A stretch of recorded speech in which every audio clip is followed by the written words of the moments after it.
Welcome back to the Contrarians. We are back at it again. It's a whole new year and we got a whole new panel for you. So today we are going to be talking about underrated live albums. So this is a bit of a contentious issue. People seem to either love live albums or absolutely despise them. So hopefully we'll get a nice wide array of opinions here and maybe some recommendations for you. If you like the Contrarians, there are ways to support the channel in the description. Most important is if you just watch the episode and like it, tell your friends. There's like, there's subscribe, you know about all that. But more importantly, there's a second conversation that happens after the episode goes up in the comments. So we want to hear your opinions. Get in there and let us know what you think. So each of our panelists, who I want to thank for being here today, are going to give you their top three. They'll have some honorable mentions as well. At the end, we'll sort of give a little brief summary. Maybe if there's time, we can give everyone a final word. But we'll see how that all plays out. So I don't want to waste any time because I know it's we've got a bit of a time constraint here for Jamie. So Jamie, we're going to put you up first. Let us know what you think are the top three underrated albums and a couple honorable mentions. All right. Yeah, sorry, I got to go. It's date night. It's Friday night, kind of date night with me and the wife, which means we're downstairs having drinks, listening to music. But she's all right. I put some Miley Cyrus on the YouTube on the TV for her, so she's occupied for at least 30 minutes. So I'll get into it. And Butch, you got to take down that Christmas tree. It's January 13th. All right. I'm gonna enjoy it as long as I can until it dies. All right, you go. February 1st, though, it's got to come down by then. I'm gonna go with my first one, underrated live album. When people think of MTV Unplugged, they normally think of the big dogs, the big dog albums, like Eric Clapton. You got the Alice in Chains, you got the Nirvana, you got the what else was out? The Rod Stewart one was really big. But my favorite is 10,000 Maniacs, MTV Unplugged. This is my go-to 10,000 Maniacs album. It has, they weren't like a band that had a lot of hits, but they had fan favorites, and all the fan favorites are on here, and they're done well, and it's airy and tight at the same time. The songs just sound good. And I always thought in the 90s, Natalie Merchant had a very weird sexiness going on there. I'm not going to say she was pretty or hot, but there's a sexiness there, and I can't put my finger on it. But yeah, 10,000 Maniacs, man, I'm not the man. On here, it's a great song to begin with, but on here, it's wonderful. So that's my first one. My second one is by one of my favorite bands ever. And it's not underrated by fans of Social Distortion, but from people who don't know Social D, it's underrated, man. This album is, I tell you what, I've listened to this album more than some of their classic albums. And the banter between songs with Mike Ness, people talk about sometimes who has the best banter between songs. No one mentions Mike Ness. He has some of the best, and he tells stories. He tells a story about getting in fights, and he hit the biggest MFer there. And back in the day, you couldn't go to the mall and get your hair dyed blue. And he's just full of character on this album. And I've seen him live a lot of times, and he's always telling stories between songs. So live at the Roxy, Social Distortion, I mean, even if you don't like punk, they got enough roots rock and Americana in them that if you like Mellencamp and Petty, I think you would dig a lot that Social D has to offer, especially their later albums. As the albums went on, they became more Mellencamp and a lot less Sex Pistols. And it's a mixture of it all right here. So yeah, live at the Roxy. And then my number one is also my number one favorite live album of all time. It is Elton John live with the Melbourne Symphony Orchestra in Australia. It doesn't get better than this. I don't know why this album isn't like as big as any other live album that exists. It just doesn't get better, man. It's this was done before the whole let me play live with an orchestra thing was played out. Once we got to Metallica S&M, maybe it peaked there and then it started going, okay, we've heard this before. But it works here. And in 1987, it was kind of a special, cool thing. And you haven't heard anything until you heard the 8-minute version of Tonight on this with the orchestra. I listened to it on the original album, Blue Moves. It's okay. That whole album is okay. But on here, my God, man, back in the early 90s, when we used to kick it quite a bit when I was young, my buddy would come over, and before he crashed on my couch and I went upstairs to go to bed, he would lie there and go, dude, put on Tonight before you go to bed. I want to pass out to Tonight. It's that good, man. The whole thing is good. And he recently had throat surgery before this album. So he has a little grit in his voice that he didn't have prior to 1987. And it works, man. It's gritty, and the grittiness with the orchestra and the rock band playing with the orchestra, man, it's a perfect blending of sounds. I won't go into this because that's not and honorable mentions real quick. There's a bazillion Fish live albums out there, literally a bazillion. I think Slip, Stitch, and Pass is the one I go to. It's not too jammy. They don't have like 35-minute versions of songs on there. Maybe like 7 minutes they jam out. So it's a tighter album.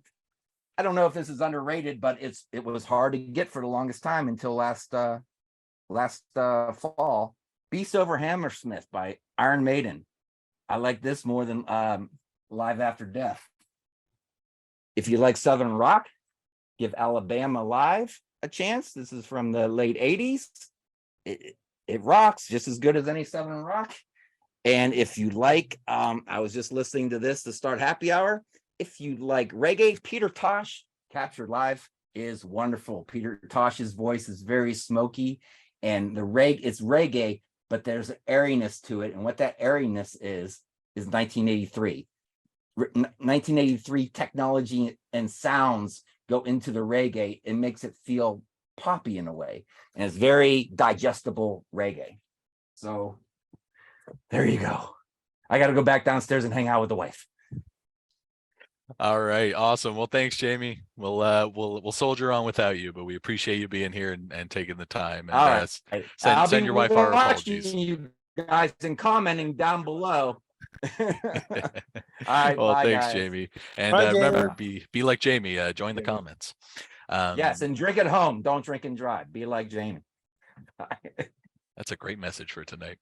All right, let's go over to Peter next. I know you've got a lot of thoughts on live albums, so we want to hear what you think are the top 3 underrated and your honorable mentions. Oh, great. Nice to be here. Happy New Year to everybody. And nice to see our contrarian friends here today. I'll just jump right in. This one is an easy one within the catalog of this band. It is oft ignored, not overlooked. It's ignored. Isn't even recognized in most cases. And I'm going to start with this. Judas Priest, 98 Live, the first live album with Tim Owens. And I just think this is an absolute powerhouse. It's all pretty much vintage Priest songs with some of the new material from the debut album with Tim. But it's got an energy to it and a different feel. Yes, he's not Rob, but he brings elements that Rob didn't have either. And that's why I love hearing this. The band sounds very energetic, exhilarated. In fact, the crowd is way into it. And there are some versions on here that I will say, contrarian or not, that I actually prefer better with Tim than I do with Rob. And one of them is, if you want to just check out one track on this, listen to Rapid Fire on here. When they get into the middle section and Tim takes it up an entire octave and does the whole section in these unbelievably perfect screams that are his trademark, you'll be a believer as well. This is a great, great album. The sonics on this are spectacular. It's extremely well recorded, well mixed. Everything on it is super clean. My only complaint is that during this era, they thought it'd be best to kind of down tune a bit and get out of standard tuning, which kind of muddies things up a little bit. So it's not as clean as it is when they're in standard tuning. But it's an absolute go-to for me. And I listen to it just as much as I do any of the Priest live records. So 98 Live Meltdown with Judas Priest. My second one is from a band that's got a zillion records. But most of the time people don't talk about live albums from this band. And if they do, it's usually their most recognized performance at Woodstock. But I'm going to go with Moonflower from Santana. Released in October of 77. To me, and again, contrarian though it may be, these are the definitive versions in my mind of a lot of their earlier classics. And it's a combination of live with studio tracks. And I think some of the studio tracks on here are some of the best they've ever done. They're so brilliantly beautiful and moody. First of all, this is one of the greatest backing bands you will ever find, with Greg Walker on vocals, who is totally ignored in this band's legacy. This guy can sing anything. He's silky and buttery. And when you get into Tom Coster on keyboards, who later showed up with Vital Information, Graham Lear on drums with Gino Vanelli before, and is just a tremendous drummer. Incredible bass playing on this. We had Pablo Tellez, who did all the live tracks, and then David Morgan, who does all the studio tracks. And this starts a run of Santana albums for me that is by far my favorite period of the band. When they get in through this and Inner Secrets into Z-Bop, Marathon, Z-Bop, Shango, all through there is just my go-to period of Santana. And it started with this on Moonflower here. So, and the standout track is the version of Europa on here from Carlos. It is, if you don't feel moved by that, check your pulse, because you may be dead. So that is a great, great album. And my last one is also completely ignored. I've never seen this on any list anywhere. Not that lists matter of what's good or isn't good, but this is a band that I saw year after year after year. They always seem to just get opening slots, never seem to get any bigger, but except Staying Alive. This is from the 1985 tour in Tokyo. And this was released in 90 after they broke up the first time around. But this is a band that is absolutely in their prime. I have always said that they were one of the tightest, most cohesive live bands I've ever seen. The twin guitar attacks, Stephen Kaufman's drumming is just machine-like. Udo's Udo. You know, you like his voice or you don't, and that's okay. And Peter Baltus on bass was just a fireball of energy. And this is unbelievably well produced. The sound and the sonics on this are super clean, but oh goodness, it's heavy. And it's one of the most enjoyable live metal albums that I have in my collection. And the standout track on here is Breaker. And when you hear that, it is just a juggernaut of thrash way before Metallica and those guys ever showed up. So it's got to show some love for Accept and check out Staying Alive. So those are my three main ones. My honorables, I'll just give titles and things. We won't dig into those. Bruce Dickinson, Scream for Me Brazil from the Chemical Wedding tour before he rejoined Maiden. This is absolutely stunning stuff, and maybe Bruce's best live recording of his career. He's just that good on it. We're going to jump to 78. Frank Marino and Mahogany Rush live. he's kind of a cult, kind of an underground. People who know him love him, and people who don't know him have no idea who you're talking about. It's kind of a cross. He kind of lived in that Robin Trower world, but he played totally different. This is more like heavier, more bluesed version of Chuck Berry. I mean, with really great contemporary solos, and just the opening tracks, The Answer and Dragonfly are worth the whole price of admission on that record alone. Go back to 76, Dave Mason's Certified Live. If you're not familiar with Dave Mason, you've got homework to do, folks. One of the great guitarists of his era, great songwriter, great singer, another absolutely stellar band. They are tight as blazes on here. And you'll know a lot of the songs you may not know were attributed to him, but if you start looking up some of his hits, you'll go, oh, I know that one. Oh, I remember that one. And I will say that his version of All Along the Watchtower on here is staggering. And then the last one, I had to include this, not solely because of circumstances, but because it's one of my favorite live albums of all time.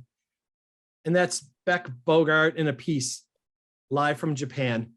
And of course, we're all going to take just 1 second in our own hearts to remember the passing of Jeff Beck. Well, and everybody who's passed in this last week. Good grief, it's sad. Too many people are going. Yeah. But this is just an absolute powerhouse. This is Jeff Beck in his prime, Tim Bogart in his prime, and Carmine is why Carmine is regarded as the contributor and constructor of early hard, heavy drumming, because it's just perfect. Long extended solos. The sound on it is spectacular. They needed a singer, and they didn't. Rod was supposed to join the band, but problems with Jeff, and so they just went with the three of them. And it's a tremendous album and a great way to remember Jeff as you're listening to it. So those are my choices for this week. Awesome. Thanks, Peter. That was Yeah, great. Insightful as always. Let's move on to the other Nick, or I'm the other Nick and you're the main Nick. Let's hear your top 3 underrated live albums and some honorable mentions. Good. Thanks, Nick. Yeah, great choices, Peter. Excellent. First on the list would be the 30th anniversary of Mott the Hoople Live. This is the original one. I don't have the 30th anniversary, but basically same cover. This was released in like 2004. The original one, it's just a one album thing, 2 sides with about 8 tracks, and you get a good sense of the power of the band, but it's kind of like an odd set list. And I never really understood kind of the set list. What you get with the 30th anniversary is essentially almost a full set of performances at the Uris Theater on Broadway when they were here in New York in 74 with Queen opening. And then also a full set when they played Hammersmith in 73. So you get two different sort of sets. Some overlap with songs, but you get something like 21 songs on the thing. It's over 2 hours long. And to me, it's just unbelievable energy. They're shambolic yet controlled at the same time. And for me, it's like everything a rock band should be. And for me, it's like I could see like the direct lineage from Chuck Berry and Bo Diddley and all those people right through the Beatles and the Stones, right to Mott the Hoople. So I think it's a great listening experience. You've got a different band at this point because it was when it was recorded, Mick Ralphs is gone. You have Ariel Bender, who's Luther Grovner, as well as Morgan Fisher on piano, and they even have additional organ players and keyboard guys for both sets. But fantastic energy. It's just phenomenal from start to finish. You kind of get it then when you hear the whole show in front of you. You basically understand why this band is talked about and revered. There's so much power going on there, and I can't recommend that 30th anniversary enough. And I came across a blurb. It is the favorite live album of Steve Vai. That was a bit of a surprise, but he said you can smell the aroma of the show, whatever that means. Like you'd smell it. but he just that's his thing. So I was like, oh, that's pretty good. That's pretty good praise right there. Next one, I'll keep ripping. I've said this one before, and oftentimes I bring up this band like Noun Verb and Humble Pie. Not Performance or Rockin' the Fillmore, but this is the King Biscuit Flower Hour live version when they're at the height of their powers. You got a changeover with Frampton to Dave Clemson, and you got the Raspberries singing the backups. This is them on high octane, high whatever else, Peruvian flake. It is just, I described it as being on the runway of a plane. I thought when I listened to this, it's just like I'm flying down a runway, and it's just nonstop, start to finish. Really underrated, and sort of like you pick up any King Biscuit Flower Hour recording, and it's usually going to be really good. But that has all the hits on it, and just incredible energy.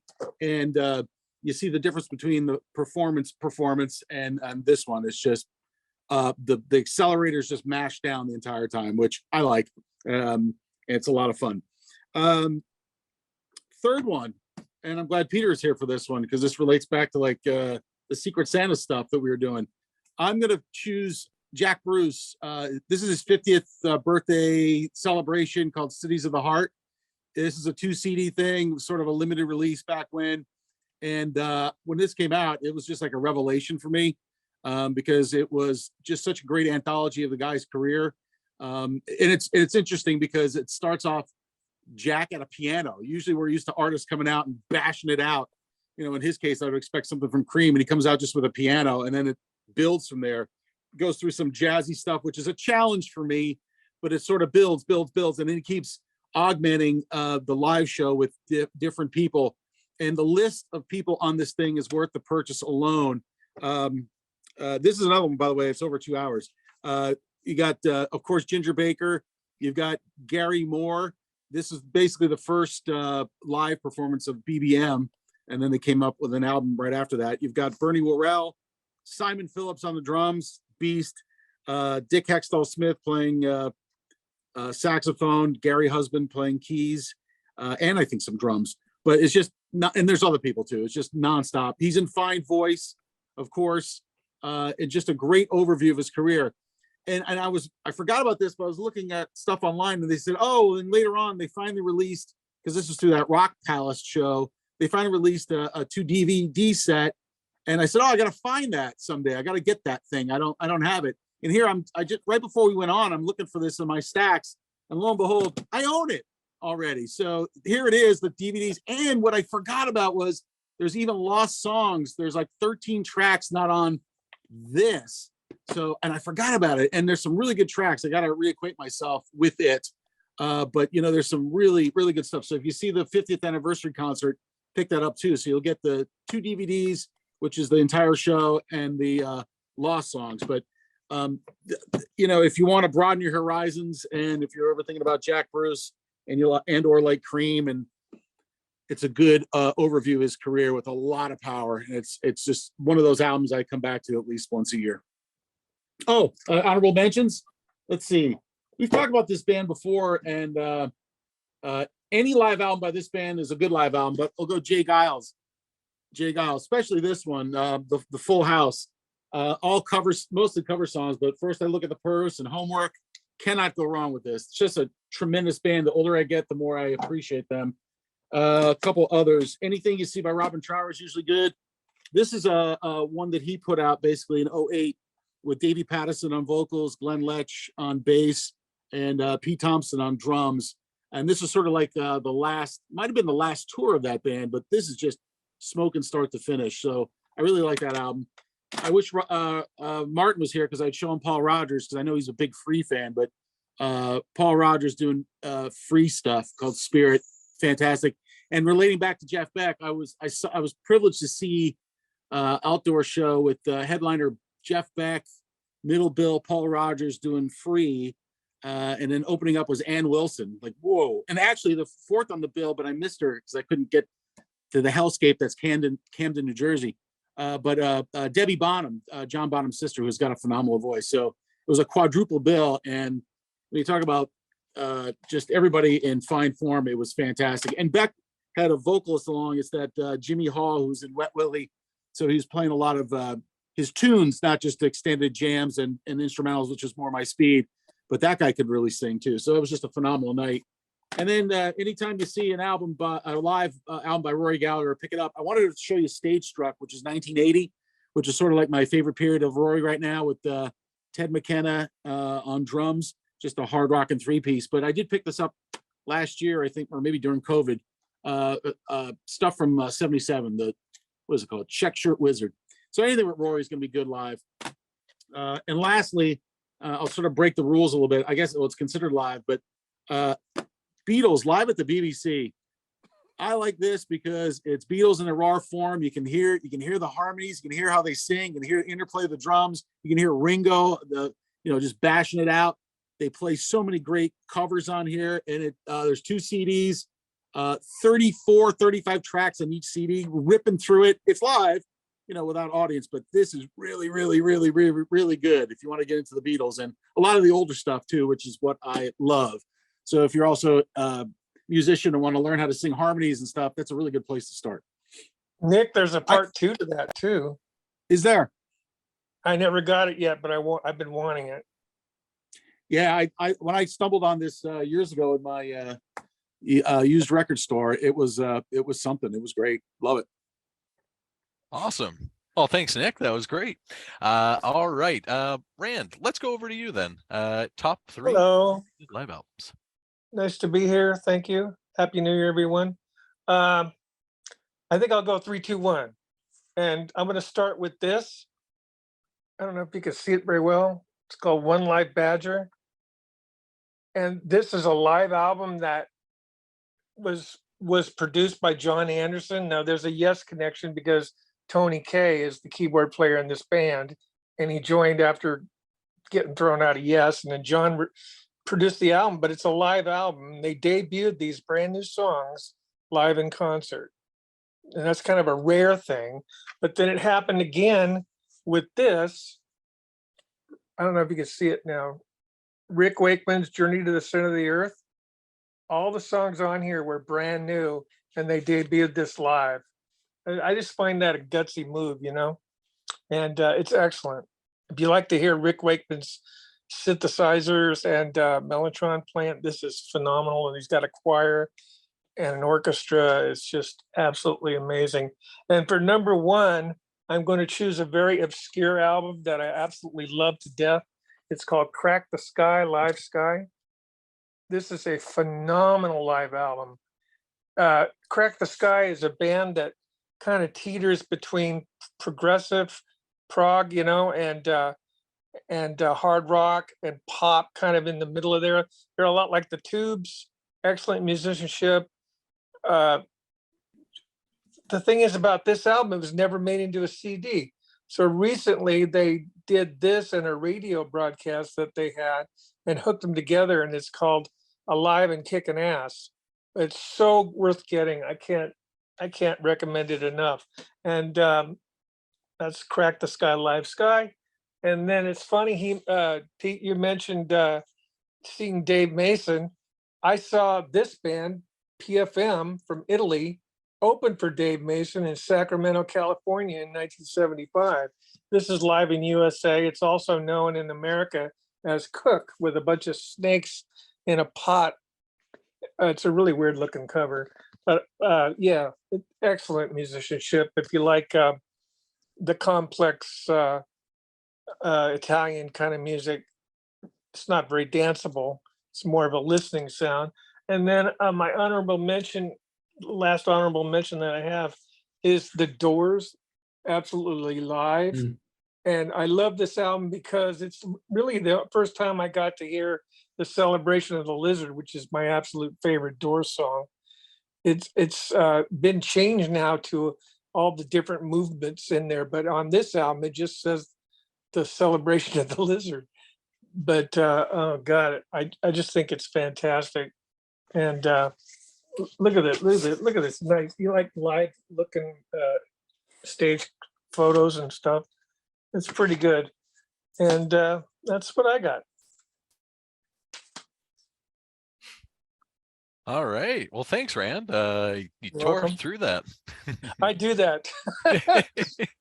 Just like cutting a path through vegetation. Short and sweet, straight to the point, right? Well, thanks, Rand. All right, we've got Butch left, we've got John left, so let's go to Butch next, and then we'll close off with John. But for now, Butch, what are your top 3 underrated live albums and some honorable mentions? All right, greetings everyone, and happy New Year. A lot of good picks tonight. That except Staying Alive almost made my list. I saw them on that tour, and it was godly. They were opening for Maiden on the Power Slave tour, and Right. I mean, to hear them is one thing, it's amazing, but to see them when they were just like a total machine. Like, you know, Udo's up in the front doing his thing when the rest of the guys are swinging their guitars. I mean, until like a 14, 15-year-old kid, it was like one of the most amazing things I'd ever seen. It was godly. And also I'm a huge fan of that Doors, that Celebration of the Lizard is one of my favorite things to listen to. I love that. So many good picks tonight. I'm going to start with a band. I've loved this band since I was in high school, but I was about 10 years too late to the game because they broke up about 5 years before I discovered them, and that is a band called Angel. And this is an album called Live Without a Net. This came out on Casablanca Records in 1980.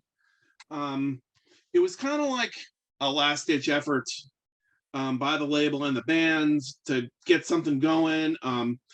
This was actually initially recorded on the White Hot Tour, so it was at the peak of their popularity. This is recorded, and it shows in the performances on the record. Sinful had subsequently come out and tanked. White Hot had a cover of I Ain't Gonna Eat Out My Heart Anymore that scraped the top 40. They were gaining in popularity, headlining a lot of places, especially in the Midwest, and doing a lot of opening for bands like Styx. But for whatever reason, Casablanca could just never get them over the top. I think the band had all the talent in the world. They had a great vocalist in Frank Domino. Punky Meadows was a fiery guitar player. You got Greg Giuffria, who I think is maybe the most underrated hard rock keyboard player of all time. Felix Robinson and Barry Brand, a hell of a rhythm section at this point in the band's history. But yeah, this album was recorded at the Santa Monica Civic Auditorium in the Long Beach Arena. And then actually, there's a song called 20th Century Foxes on here that was recorded at the Shrine Auditorium later when they were filming the movie Foxes that they briefly appear in. But for me, this is actually the second record that I found by them. Sinful was the first one. I didn't think much of it at the time, and I got this though, and this is great. It's by this point they weren't playing too much off the first couple records, but like Tower's on here. Anyone that knows Angel knows Tower. Although it's odd, it's a truncated version. I talked to Frank Domino before, and as the years went on, they started, by the time they actually were touring for Sinful, they actually chopped it even further down. Like this has the guitar solo section stripped completely. So it's only about 4 minutes long on here. But this has, like, as far as I'm concerned, like the White Hot album, as popular as it was, and it was a little bit slick, I think. And the versions on here for me are like God Love If You Want It on here is heavy. Hold Me, Squeeze Me is heavier. The version of Don't Leave Me Lonely segues right into Telephone Exchange, From On Earth As It Is in Heaven. I mean, everything from those, the third and fourth records are so much heavier on here. Frank Domino sounds amazing. There's a lot, if you get it, the LP or the double CD is the way to go, because the single CD, they cut out a lot of the banter between Frank and the crowd. There's a whole lead in on Rock and Rollers where he's kind of doing the Steve Marriott singing. It's almost like in that singing preacher kind of vibe, like leading into the song, and things like that kind of get lost in translation when it's a single CD. But again, it's a great document of the tour. There's individual solos on here that are all cool to listen to. I love Greg Giuffria's solo on here. That's another thing I like about this record, as opposed to some of the studio work, is the keys are a little bit higher in the mix, which I think is cool because the dogfighting between him and Punky Meadows is really cool, especially on Feeling Right on this album. And speaking of Jeff Beck, in the live version of Feeling Right, they actually, in the middle, when they're doing their back and forth keyboard to guitar, they actually segue into a little bit of Freeway Jam on here. So this album didn't do much at the time. Like Casablanca, they just put it out there. They didn't promote it. It got to number 149 on the charts and disappeared. Probably if this would have come out after White Hot, maybe they would have been able to capitalize better. But you know, as it is, it's a really good document of that. Unfortunately, not visual, but you know, it's a great record. It has a good set list, and that's my first one. And then let's see here. Nick actually preempted me on. I was actually gonna. I'll just throw this up real quick. I actually had selected this one as well, and I love Performance, Rock of the Fillmore, especially Rolling Stone on that one. But this is like just crushes it. I think in a lot of ways. First of all, I think it sounds like amazing. And the thing I like best about this one is the in between. Like Marius, he sings everything. He sings the songs, he sings everything in between. He sings when he's introducing the Blackberries, and you know, and having them on this album actually is awesome because there's a lot of interaction between him and them, like especially in I Believe to My Soul and Hallelujah, I Love Her So, and Roadrunner. There's a lot of cool stuff on here. The sound, like I said, the sound is great. The guitar, it's loud, it's brash. I mean, it's just like, this is a thumping CD. And I gotta try to find this on vinyl. But this is great. And you know, obviously it's probably, what's that? It's on vinyl. That they re-release it now. If you ever see Live at Winterland, it's the same album. So I gotta grab it. Yeah, and it's on vinyl. It's on vinyl. I'll have to check it out. I saw them on the Smoking Tour in Las Vegas, Nevada. Oh, really? It was amazing. That would have been, I would have loved to have seen this. This was, I guess this is from the Eat It tour. Slade opened for him, and before Slade was It's a Beautiful Day. Wow. Killer. But yeah, I mean, I love this. This is like, if I was going to introduce someone to Humble Pie, this is the one I would play for them. Nice. I used to go to stereo stores trying out speakers, and I would bring this in and said, "Put this in," and workers would come running in. What the hell is this? What the hell is this? It's a good one. It's a good one for that. When you put in Up Our Sleeves, that's all you need to hear. Like people are like, "What the hell?" The last one I have. This is a band that I loved in the '80s, and that's Zebra. Again, this is kind of like, I mean, we just talked about this. I just talked about this with Angel, but I mean, this was a band that they got signed to Atlantic. They started as kind of like a cover band and a Zeppelin tribute thing. They started doing their own material. They moved from New Orleans to Long Island. They get signed. They put the first album out, and with Who's Behind the Door and Tell Me What You Want, it's like a very fast selling record. One of the faster selling records Atlantic had. It goes gold. And then No Telling Lies comes out and kind of stiffs. They were a quirky band. I don't know who at the label thought Bears. It's a great song, don't get me wrong, but in terms of getting across to the mass population, I don't know if they were an odd band to try to market because they fell between the cracks. They were part hard rock and part progressive, and they're great musicians. Were crazy. Yeah, he's insane. He's got this super high voice, amazing, can pull it off live. I saw him 3 times in the 80s on the 3.5 tour, or 3.5 of 3.V, whatever, however that's pronounced. But this was recorded in Long Island, November 25th and 26th, 1989. It's got about 6 songs from the first album, a couple from No Telling Lies. There's about 3 from 3.5, and then there's a Zeppelin cover. There's also 2 brand new songs that, I don't know, they're kind of like they're good, but they're more like straight up hard rock. But again, this kind of just got thrown out there It wasn't promoted, and it's a bummer. Like the 3.5 album had flopped. It didn't even chart after the first two. They'd gone in a totally like AOR direction. It's a great record, but it didn't do anything for them. But they kept touring, and they had a decent following on that East Coast and in New Orleans. And the performances on here are amazing. Like the musicianship in this band is incredible. One of the best three-piece bands. Felix Hanneman on bass and keyboards, and he did the old, kind of like Geddy Lee would play the bass lines on the keys on the songs that needed them. And Guy Gelso on drums is amazing. And then Randy Jackson with that voice of his and a ripping. There's so much good guitar work on this album, especially on Take Your Fingers From My Hair, which was like kind of like their big progressive epic kind of song. But it's a great Wait Until the Summer's Gone is on here. That's one of my favorites from the second one. The version of Who's Behind the Door is cool. They go from Time from the third album, and he segues with a little acoustic piece into Who's Behind the Door, and it's just an amazing version of it. Then Tell Me What You Want is great.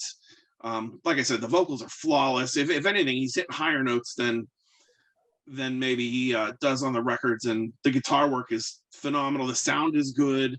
The only complaint I would have about it is it sounded like they sweetened the crowd a little bit and made it a little louder than it needed to be, to make it sound like it was like in an arena. But I mean, this is really good, and it's a shame that this band didn't make it bigger. But I think they fell again. It's hard for a label to market a band that fell between the cracks in terms of style, and they didn't really have an image in an image conscious time. And I think they just fell victim to it. But you won't find many more talented bands than Zebra. Well, Atlantic dropped King's X. I mean, they were struggling, and they were getting bigger and bigger, and then Atlantic wouldn't promote them, and they just dropped them, and then Metal Blade took them over. Yeah, I think Atlantic, when that third album stiffed, I mean, that was it. I don't know if this was a contractual obligation thing or what, but it's fantastic. Then as far as honorables go, the first two I'm going to start with, it's not so much that they're underrated, but they're underrated here. And that would be Slade Alive from 72 and Status Quo Live from 77. What's that? That's when I saw them, 1972. Yeah, I mean, and both those records are amazing, but they never really did. I just read a couple books. I just read Noddy Holder and Dave Hill's biographies, and I'm on Don Powell's now. And those guys they just couldn't break America to save their lives. They spent about 18 months over here, but it was after their peak in Europe. And I don't know, but that Alive is amazing. And then this next one, Stars, live in Louisville. And the reason this would be underrated is because it was never officially released. It was a promotional record. But years later, Metal Blade did put it out as part of something called now I'm forgetting the name of the title. They did put out a Live Stars CD that had a comp of this and a Cleveland show on it. Thin Lizzy's Life Live, I think, gets swallowed up sometimes behind Live and Dangerous. I don't think, and also because the sound isn't as good, but I think as far as a live album goes, it's got a really good track list, and it's cool when they have the old, ex-members of the band up on stage too at various points on the album. And then A Kiss Alive 3, I think, is great from 93. Also a more recent one, and I almost picked this one as my three, but The Darkness live at Hammersmith is tremendous. The first time I listened to that one, I thought, that's a classic live record. In a different time, I think that album would be talked about the same way that some of the classic live albums are. And this very last one I wanted to mention, and I am mentioning it in part because of his passing this week, but I always thought that I didn't realize that Jeff Beck and the Jan Hammer Group, that album, when I looked it up, when I did some research on it, I thought it went gold. So it's hard to call it underrated, but I don't hear it being brought up very much outside of, people that I know are Jeff Beck fans. So yeah. I think that's an amazing record. That's my favorite Jeff Beck album. Playing on there is godly, goes without saying. But, yeah, it's great album. Yeah. But yeah, those are all of mine. Awesome. Well, thanks, Butch. That was great. Generated a lot of conversation too. I saw a lot of people agreeing and nodding heads. Thanks for that. All right. Last but not least, let's go to John, the music nut himself. John, what are your top 3 underrated live albums and some honorable mentions? Hey, thank you so much. Happy New Year, everyone. A couple of you guys have already read my brain a little bit, but here it goes. And it's appropriate that my friend Peter Jones is on here because I'm going to talk about a composer and a drummer named Peter. Now, this band came out of the remnants of Blind Faith. Eric Clapton left the band, and the 3 remaining members became a 10-piece band. The leader was Mr. Ginger Baker. And the name of the album and the name of the band is Ginger Baker's Air Force. Yep. This is from 1970. In this band, you had Steve Winwood, Rick Gresh, Ginger Baker, all from Blind Faith. You have Denny Lane on guitar. Denny Lane at this point was best known as the singer for the song Go Now by the Moody Blues. His guitar playing on here is very good and very lyrical. You have a 3-piece horn section.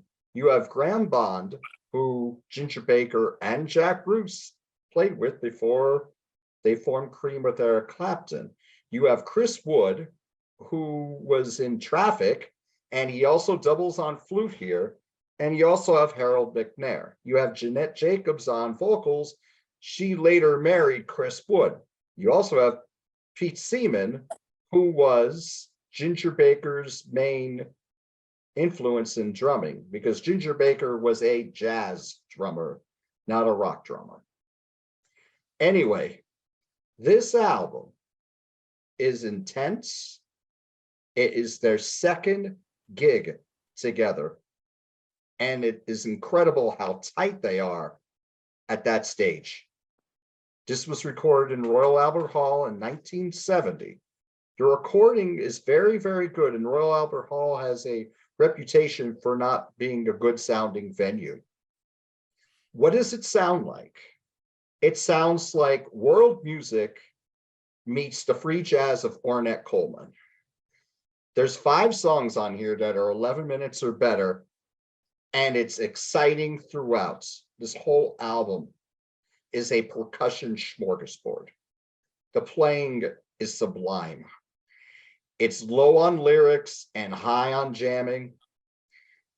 It's just a very exciting album, and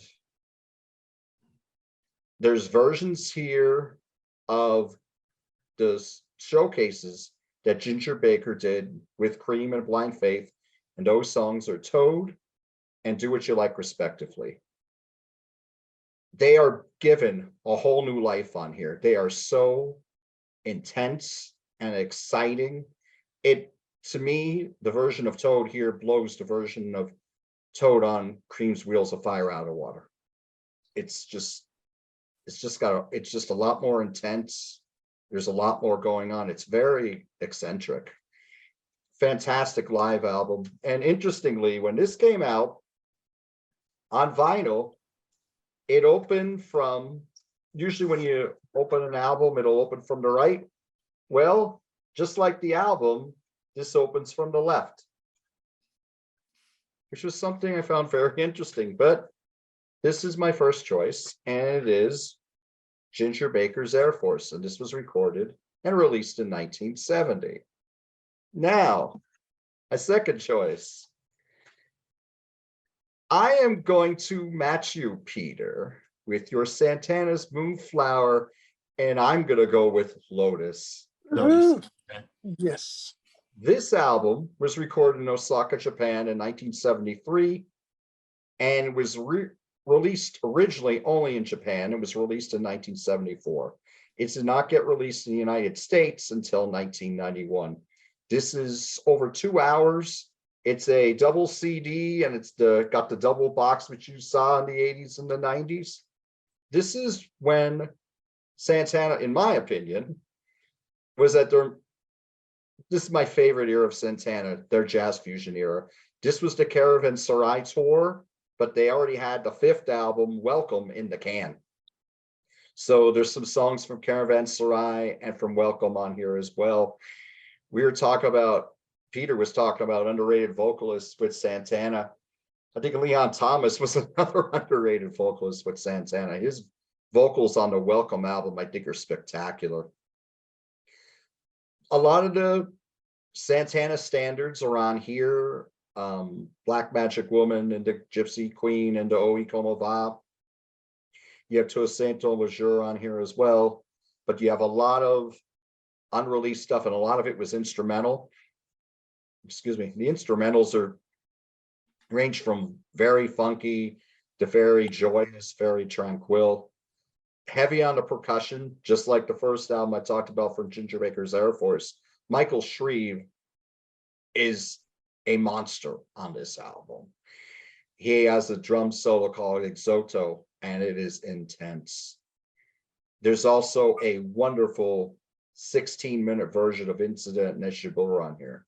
It's fantastic, and they start playing John Coltrane's My Favorite Things during the song. It is a magnificent album, magnificent performance.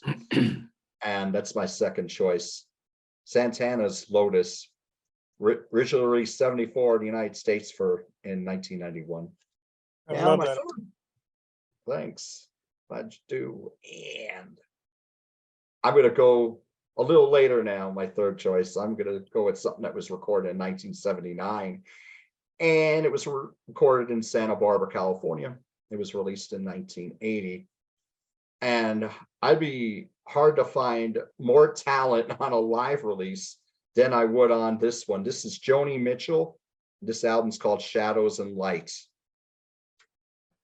This is from my favorite period when she was going into more of a jazz direction with the Hissing of Summer Lawns, Hijira, Don Juan's Reckless Daughter, and Mingus, the album she made with Charles Mingus, and he died during the recording. This is a spectacular album. As far as the musicians, you got Pat Metheny on guitar, you got Jaco Pastorius on bass, you have Michael Brecker on all saxophones, you've Don Alias on drums, Lyle Mays on piano and synthesizer. This key to the musicianship here is they know when to step it up, and they know when to use restraint. Joni's voice is spectacular on here. Her early albums, Blue, Ladies of the Canyon, they all have fantastic songs, but I think her voice had gotten deep. You got this deeper timbre in her voice by the time Court and Spark hit and Hissing and Summer Lawns hit. Her vocals on here are magnificent. They're all wonderful performances. Edith and a Kingpin, Coyote, which she also did on The Last Waltz from Thanksgiving in 1976, which was the last show of the original band. Everything here is just very well done. She has the Persuasions on this album too, and they sing background vocals on the title track, as well as a cover of Frankie Lyman and the Teenagers, Why Do Fools Fall in Love. This is a wonderful album, and it's been released on VHS and DVD, and some songs are taken out and some are put back in. Oh, the version of Woodstock on here is spectacular. It's even more somber than her original version that was on Ladies of the Canyon. It's a beautiful version. So that's my third choice, and that's Joni Mitchell's Shadows and Light. Now, the two honorable mentions, I'm going to go into the 90s now. And my first one is a band from Canada, and they broke with this album. And this is a wonderful album, great songs, great harmonies. This band has a very quirky sense of humor as well. Wonderful live band I was privileged to see about 20 years ago. And that's the Bare Naked Ladies, and the album is Rock Spectacle.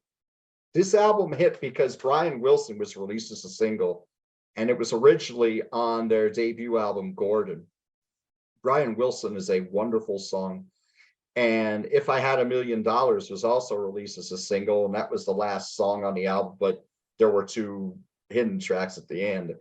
They're wonderful songs, but a lot of the songs here are very poppy, but very classy and melodic, like Jane, Hello City, If I Fall, These Apples. So many wonderful songs on here.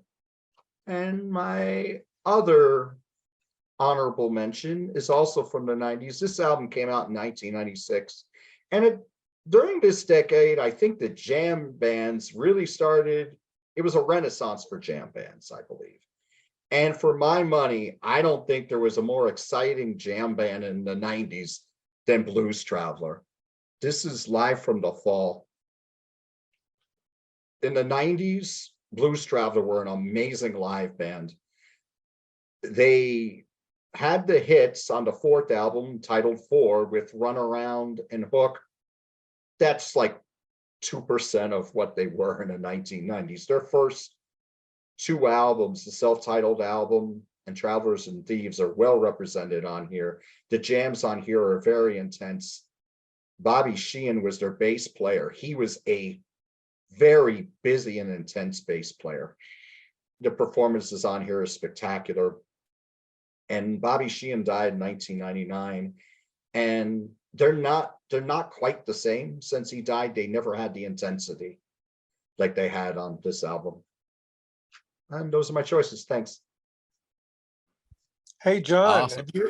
have you heard Brian Wilson sing Brian Wilson live at the Roxy? No. Awesome. Oh, that sounds great. How long talks ago was that? He Was talks it- about was- the Bare Naked Ladies. Oh, that was about 2000.